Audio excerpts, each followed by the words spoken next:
സ്ലോവേനിയക്കെതിരായ pre quarter പോരാട്ടത്തിൽ നിർണായക penalty പായാക്കിയ Portuguese super താരം ക്രിസ്റ്റ്യാനോ റൊണാൾഡോയെ പരിഹസിച്ച് BBC. മിസ്റ്റ്യാനോ പെനാൽഡോ എന്ന കുറിപ്പോടെയാണ് BBC ലൈവ് റിപ്പോർട്ടിങ്ങിനിടെ ചിത്രം പങ്കുവച്ചത്.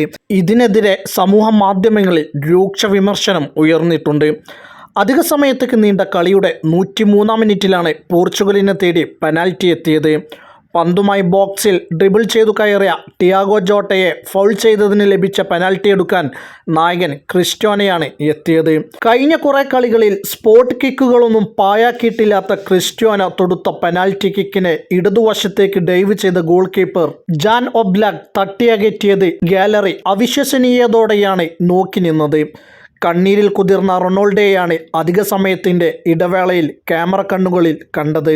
പെനാൽറ്റി പായാക്കിയതൊഴിച്ച് നിർത്തിയാൽ പ്രായത്തെ തോൽപ്പിക്കുന്ന റൊണാൾഡോയുടെ പന്തടക്കവും ഊർജവും മത്സരത്തിലെ ആവേശ കാഴ്ചയായിരുന്നു. പലതവണ താരം ഗോളിന് തൊട്ടരികിലെത്തുകയും ചെയ്തു. ഈ മാസം 6-ന് നടക്കുന്ന ക്വാർട്ടർ ഫൈനലിൽ കരുത്തരായ ഫ്രാൻസാണ് പോർച്ചുഗലിൻ്റെ എതിരാളികൾ.